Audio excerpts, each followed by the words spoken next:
ka tanterahinao ny lalàna mba hanananay anjara amin'izany fahamarinanao zany ka hanamarinanao anay sy hanisananay ho isan'izay marina eo anatrehan'Andriamanitra ary misaotranao koa izay fanahy masino izay tarihanao lalananay hanananay anjara amin'izany fahamarinan'i Jesosy zany ka niantsoanao anay tamin'ny teninao dia ny amin'ny filazantsaranao zany sady ampiorenanao anay sy ampaherezanao anay amin'ny sakramentanao na ny amin'ny batisy zany na ny amin'ny fanasan'ny tompo eny fa na ny amin'ny asa sy fampaherezana koa aza dia fitaomana sy fampiorenanao anay mba hanananay anjara ao aminao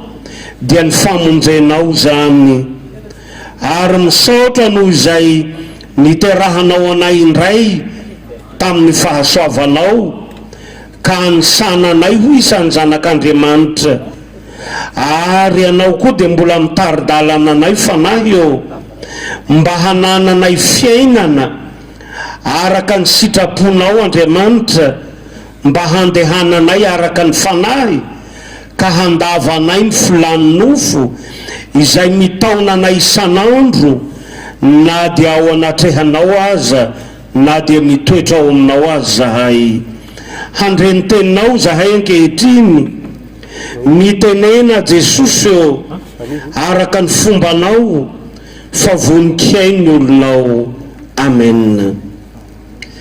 Ny tenin'Andriamanitra zay anjaratsika amin'izao takarivo izao araka ny fandahara-potoana eo am-pelatanana dia ny epistily ho an'ny Galatianina toko 5 ny andininy 9 ka hatramin'ny 5:20 Galatianina toko 5 ny andininy 9 ka hatramin'ny 5:20 ho vakitsika amin'ny anaran'i Jesosy zany fa hoy izaho mandehana araka ny fanahy dia tsy hahatanteraka ny filanynofo ianareo, fa ny nofo manohitra ny fanahy ary ny fanahy manohitra ny nofo ary mifanohitra izy roaroa, mba tsy azo anareo manao zay zavatra tianareo. Fa raha tariny fanahy ianareo dia tsy mba amban'ny lalàna, fa miharihary ny asan'ny nofo dia izao: fijangajangana, fahalotoana, fijejojejoana, fanompoatsampy, fanaovan'ody ratsy, fandrafiana, fifandirana, adilahy, fiafonafonana, fifampiandaniana, fisarahana, fitokoana, fialonana, fahamamoana, filalaovan-dratsy. Ary ny toy izany izay lazaiko aminareo raha teo, tahaka ny voalazako fahiny koa, fa izay manao izany dia tsy handova ny fanjakan'Andriamanitra, fa ny vokatra ny fanahy kosa dia fitiavana, fifaliana, fiadanana, faharimpo, fahamoram-panahy, fanaovan-tsoa, fahamarinana, fahalemem-panahy, fahononam-po. Tsy misy lalàna manohitra izany, fa izay an'i Kristy Jesosy dia efa nanombo ny nofony mba amin'ny faniriany sy ny filany tamin'ny hazo fijaliana. Fa raha velon'ny fanahy sika dia aoka handeha araka ny fanahy. Ray masino manamasinanay amin'ny fahamarinana, fa ny teninao ny fahamarinana. Amen. Ry fiangonana malala ho aminareo mandrakarivany ny fahasoavana sy ny fiadanana avy amin'Andriamanitra raintsika sy Jesosy Kristy Tompo. Amen. Ny voalohan-teny dia mitodika amin'ny toby lehibe sotanana amin'ny alalan'ny ray aman-dreny, amin'ny alalan'ireo ray aman-dreny pastora koa, indrindra ny synodam-paritany zay mandamina an'izao programa izao ka hananana anjara eto, dia manolotra ny fisaorana fankasitrahana anareo noho izany fandaharan'izany ka hananana anjara eto ankehitriny. Ary izay iombonana amin'izay nanana anjara rehetra koa dia ny fiarahabana antsika noho ny nanomezan'ny tompo atsika izao andro mpifaliana dia misy ataonany toby izay amorian'ny tompo ny zanaky ny fifoazana eto izao hazo atsika mandre ny teniny, ary indrindra hazo atsika mibanjina ny teny faneva izay ampiainana atsika amin'izao isa taona zao, araka ny Romanina 9 ny 4:4 izay efa naverin'ny mpitarika teo moa dia indro averina. Fa izay tarihiny fanahin'Andriamanitra no zanak'Andriamanitra. Io no ampitodihanahy, io no ampitodihananao. Ary izay ilazan'ny Paoly azy dia ny fanahy miara-milaza amin'ny fanahitsika fa zanak'Andriamanitra isika. Eny, izany tokoa izy. Ary izany ananatsika anjara amin'ny mahazanak'Andriamanitra antsika izany dia tsy misy fahasoavana lehibe mihoatra noho izany. Ary raha Jaona milazany amin'ny fitiavan'Andriamanitra dia izao no ilazany azy: endre manahoana ny fitiavany ray antsika dia ny antsoany atsika hoe zanak'Andriamanitra isika. Izany no ilazany Jaona azy, retsika ny fanambarany Paoly azy, ary izay hitaomany Jesosy atsika ka ampianarany atsika dia ny hahafantara atsika ny amin'izay mahazanak'Andriamanitra atsika. Fa raha mitodika ho amin'ny fiainam-bava, mampitodika atsika ho amin'ny fiainam-bavaka Jesosy, dia io no isantarany azy amin'izay hahatsapa atsika ny amin'ny mahazanak'Andriamanitra antsika. Fa izao no ilazany azy: raha ny matotoko 4 no todihina dia izao no tenin'i Jesosy: raha mitondra atsika ho amin'ny fiainam-bavaka izy, raha mivavaka ianareo izy dia ataovy hoe rainay zay any an-danitra ao. Ary moa tsy milaza aminao va izany fa lay ambaran'i Jesosy manao hoe ho any amin'ny raiko aho, dia indro ambarany aminao koa fa izaho eny hianao dia zanak'Andriamanitra koa. Ary raha ny epistily ho ny Hebreo no ampilazaitsika ny amin'izany fahasoavan-dehibe ka nandraisan'Andriamanitra antsika ho zanany izany, dia izao ny ilazany azy: anjeliza no nilazako hoe zanako ianao, izaho no niteraka anao androany. Io ny ilazany azy, fanambarany amiko zany, eny nambarany ianao fa zanany ianao, izy no niteraka anao ka dia lazainy manao hoe zanako ianao, izaho no niteraka anao androany. Ary ny fahafantarako sy ny fiorenako amin'izany mahazanak'Andriamanitra izany, izany no toko, eny izany koa no tokonao amin'ny fiainanao manontolo. Fa raha fantatrao fa zanak'Andriamanitra ianao, dia mampahatsiaro zay nambaran'Andriamanitra tany amin'ny Isaia 7:7 zany, ka itenenany manao hoe aza matahotra, fefa niantso ny anaranao aho, efa nanavitra anao aho, ahy ianao.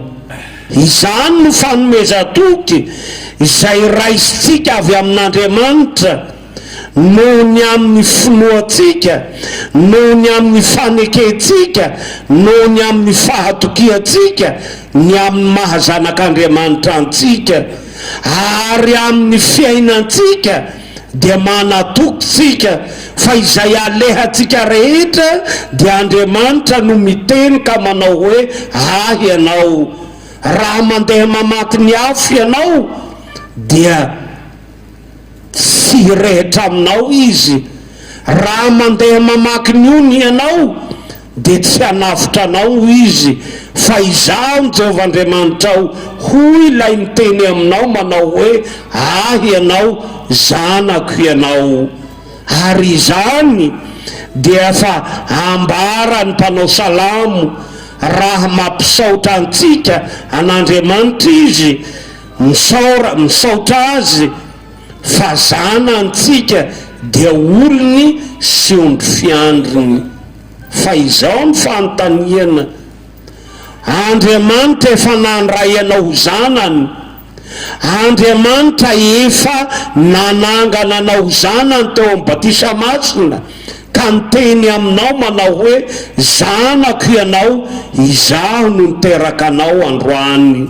Ary izany batisa zay nananganan'Andriamanitra antsika ho zanany zany, izao ny tsarovy, tsy ny amin'ny mahazanak'Andriamanitra ihany, fa izany no nampiombonan'Andriamanitra antsika ao amin'ny zanany koa, ka ilazana manao hoe sady mpandovan'Andriamanitra itsika no mpiray lova amin'i Jesosy koa. Ary ny epistily ho an'ny Galatiana no mampahatsiaro izany vokatsoan'ny batisy izany. Fa izao ny ilazan'ny Paoly azy raha ny Galatiana 3 no tsehivina: fa na iza ianareo natao batisa ho an'i Kristy dia mitafy an'i Kristy. Io ny zavatsoa zay tanterak'Andriamanitra amintsika. Fa manahoana ny fiainany zanak'Andriamanitra, manahoana ny fiainany amin'izany mahazanak'Andriamanitra azy izany. Fa akoatran'izay itenenan'Andriamanitra manao hoe voavela ny helokao ka nanadiovany atsika tamin'ny fahotantsika, namerenany atsika ho aminy, dia izao koa ny tsarovy fa vokatsoa raisitsika amin'izay nananganan'Andriamanitra antsika ho zanany teo amin'ny batisa. Fa Petera raha miantso ny olona ao amin'ny fibebahana, mbola mamerina izany antso ao amin'ny fibebahana izany. Dia izao ny ilazany Petera azy ao amin'ny asan'ny apôstôly 2, mibebaha ianareo ary aoka samy hatao batisa amin'ny anaran'i Jesosy, amin'ny anaran'i Jesosy Kristy ianareo, mba ho voavela ny herokareo, ary ianareo handray ny fanomezana dia ny fanahy masina. Izany dia zavatra efa tanterak'Andriamanitra tamintsika amin'izay nananany antsika ho zanany indray, raha nanalavitra azy tsika noho ny amin'ny fahotantsika. Dia indro ny fitiavan'Andriamanitra nasehony fony mbola hampanota azy sika. Fa izany no lazainy Paoly fa fony mbola hampanota sika dia maty hamonjy antsika Kristy, ary amin'izany fahafatesany hamonjy antsika izany no nampananany antsika ny vokatsoan'izany fijaliany, ny fahafatesany ary ny fitsanganan'izany. Dia izay ananantsika anjara ka hitenenantsika manao hoe abaray eo amin'Andriamanitra zany. Zanansika vidiny rantsika, fa iverina tsika amin'ilay fanontaniana teo, manahoana ny fiainany zanak'Andriamanitra. Fa raha fony mbola lavitra an'Andriamanitra sika dia nanao ny fiainantsika amin'izany fiainana lavitra an'Andriamanitra izany. Dia io fiainana filibana rehetra io fiainana amin'ny fahalotoana rehetra io fiainana amin'ny faharatsiana rehetra io fiainana amin'ny fahadalana rehetra io aza, raha izay no ilazana azy. Fa izao ny tsarovy izay efa nandraisana antsika ho zanak'Andriamanitra teo amin'ny batisa.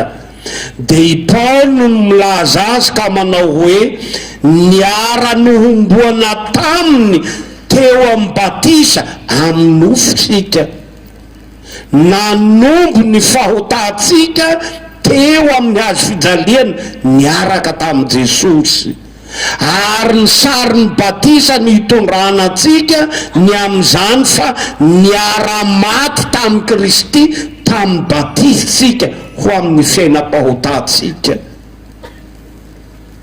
Fa io no ampahatsiarovan'ny Paoly eto. Fa milaza aminareo aho hoy Paoly ny amin'izay ilazany azy,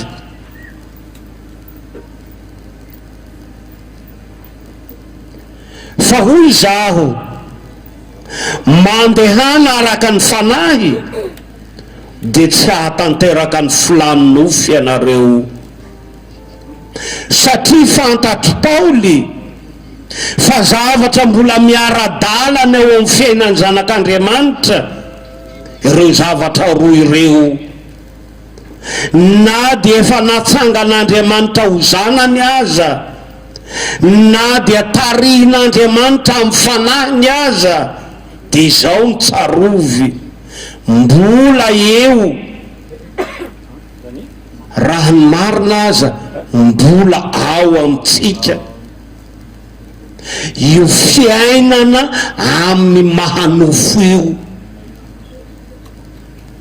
Ary Paoly eto raha mampianatra zany hoe mandeha araka ny nofo zany, izay lazainy Paoly amin'ny fampianarany amin'ny hoe nofo dia tsy ity tsapaina hoe nofo amandray ity ihany, fa ao anatin'izany ny saitsika, ao anatin'izany ny fotsika, ao anatin'izany ny tenatsika. Raha lazaina dia ny fiainatsika manontolo, ary izao ny fanamarihana ny fiainatsika ao amin'ny fahotany zany. Ary raha Jesosy mampahatsiaro atsikany amin'izany dia izao no lazainy azy eo amin'ny Jaona 4 fa izay ateraky ny nofo izy dia nofo, ary izay atohin'izany aza dia izay fiafarany zany. Fa izao no lazany Jesosy azy, tsy mahazo mahita ny fanjakan'Andriamanitra. Io lay tsehiviny Paoly eto.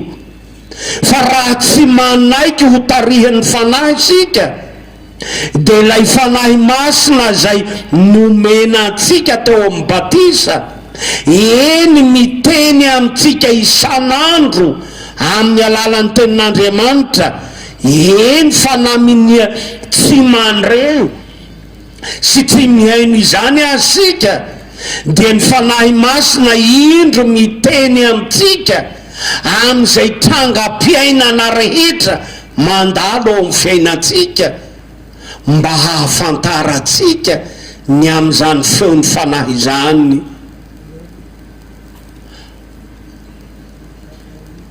Mandehana araka ny fanahy, hoy Paoly, satria ny fiainana araka ny nofo izay ampianarin'ny Paoly, fa ny tena ny saina ny fanahy efa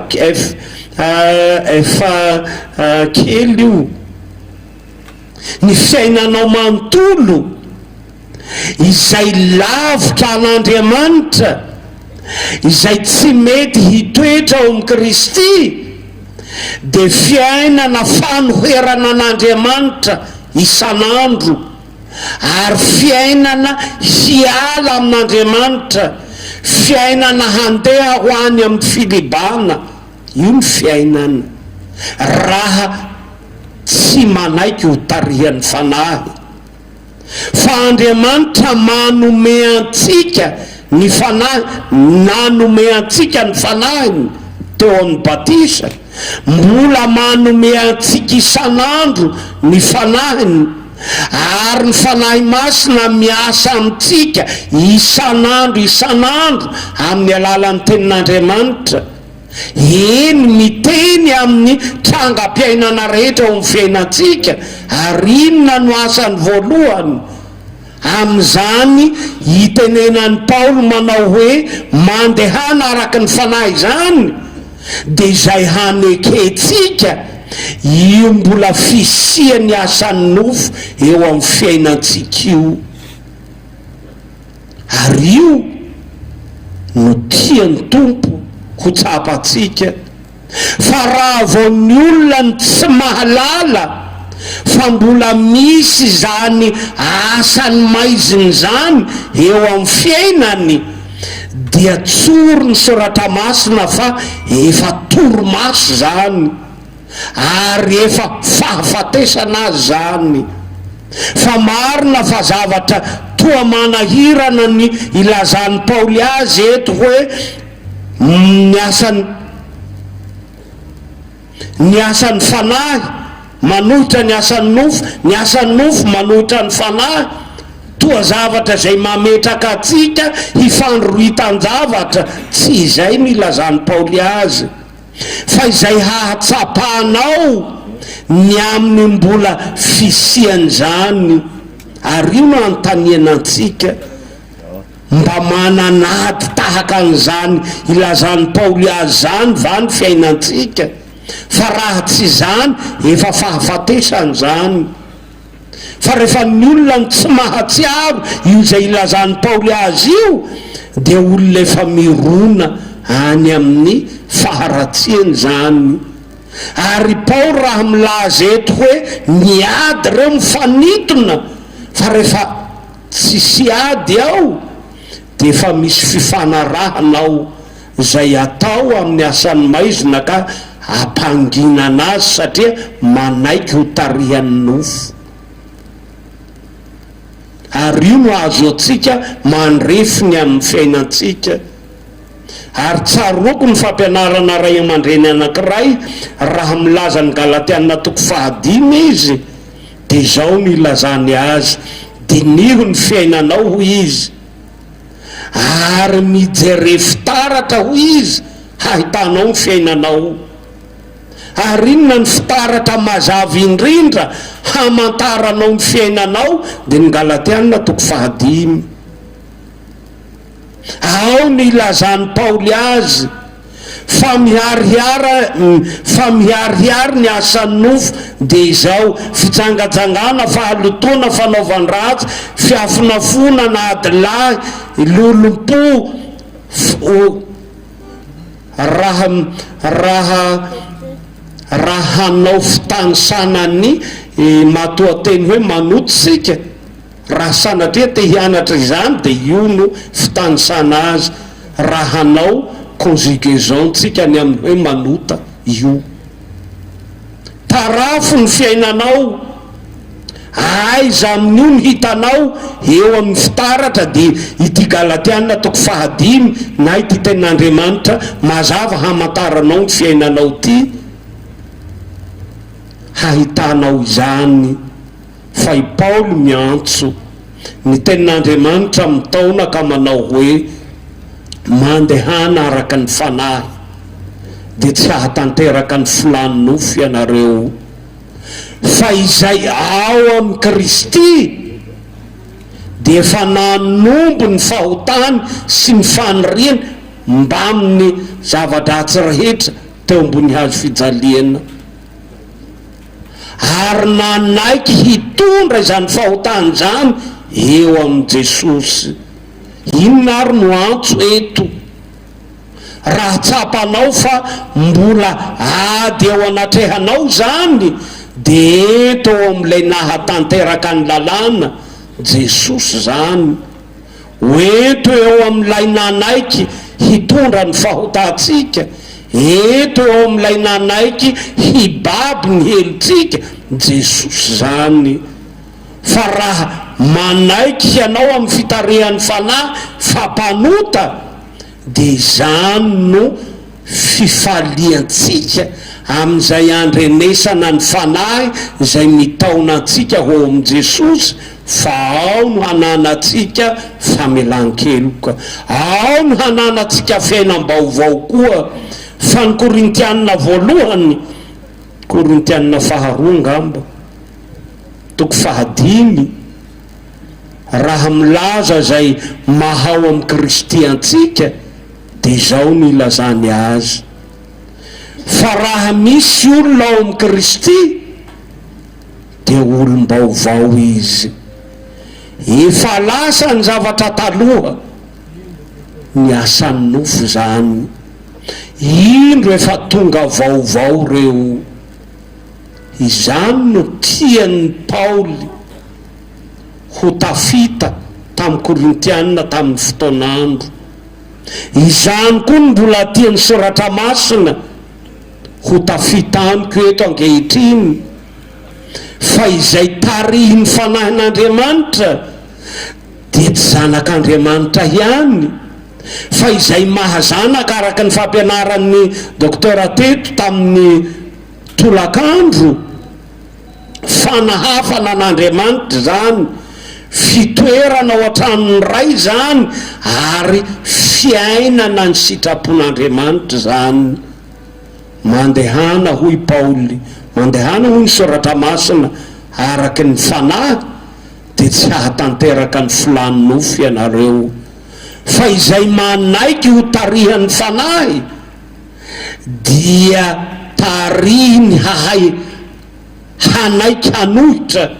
Fa ny fiavahana ho an'izay ao amin'ny Kristy dia olona afaka miady sy manohitra izany filany nofo zany.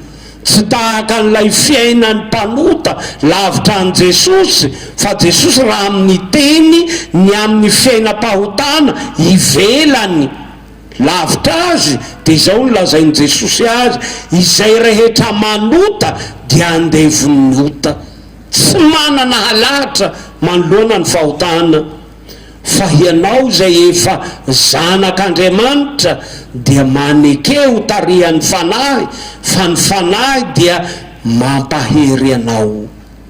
ary raha milaza ny amin'ny hevitry ny artikula fahatelo azy sika dia izao milazany ny artikula fahatelo azy.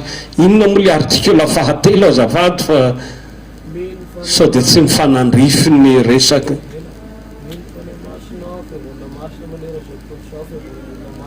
Ny olona moa rehefa ao agnatin'ny aizina ohatran'izao dia afaka tsy miteny izy satria tsy misy hifankahita eto eny ary.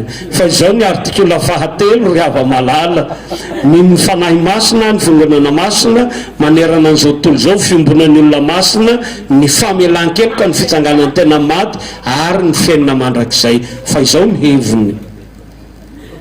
Mino aho fa tsy niheriko na ny saiko no ahaizako mino na manatona an Jesosy fa ny fanahy masina ny antso ahy tamin'ny filazantsara. Io la iasan'ny n'Andriamanitra amin'ny alalan'ny teniny mitaona atsika hino an Jesosy sady hanatona azy. Zay ny ray. Ary mbola ampioreniny koa amin'ny finoana sy amin'ny fahatokiana azy amin'ny alalan'ny fanomezany, na ny sakramenty zany na ny asa sy fampaherezana, fampiorenana antsika amin'ny finoany zany. Maneke ary ho tarihin'ny fanahy mba hananantsika finoana an Jesosy sy fahatokiana azy, fa izay mino sy matoky azy dia Jesosy no manome toky ka manao hoe raha amin'izao tontolo izao no ahitanareo fahoriana, raha amin'izao tontolo izao no ahitanareo hovotra, matoky io Jesosy fa izaho efa naharesy izao tontolo izao, ary tsy vitany hoe izy ny maharesy fa ianao dia ambarany koa fa ho mpandresy mihoatra noho ny mpandresy aza. Amin'ny alalan'ilay tiantsika dia Jesosy zany mandehana araka ny fanahy dia tsy hahatanteraka iny haharesy ny filany nofo ianareo.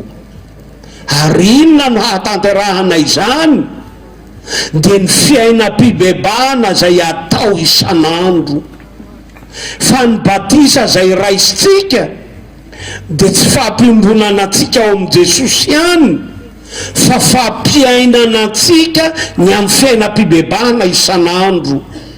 Fa ivereno ihany zay ampianarin'ny fotom-pianarana antsika ny amin'ny hevitry ny fanaovana batisa amin'ny rano, fa io nofo na dama ela zay ao anatsika io dia izao ny fampianaran'ny Lotera manoloana izany, ny hevitry ny fanaovana batisa amin'ny rano. Fa ny adama ela zay ao anatsika dia tsy maintsy ho vonoina amin'ny enina sy fibebana atao isan'andro, mba ho faty ny fahotana, mba ho faty ny fanirian-dratsy rehetra.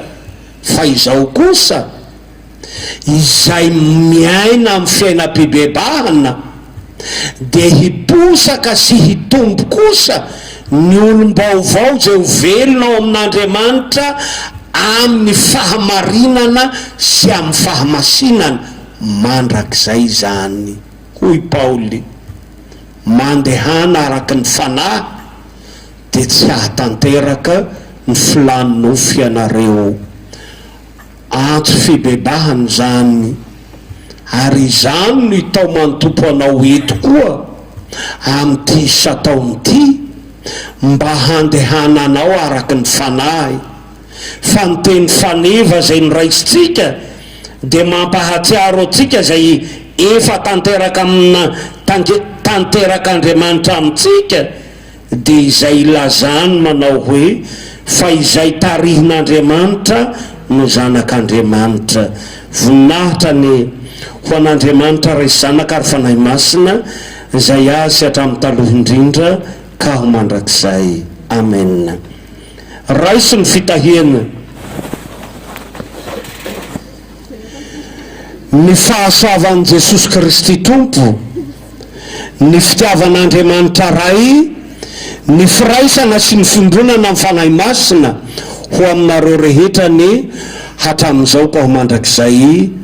Amen.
Life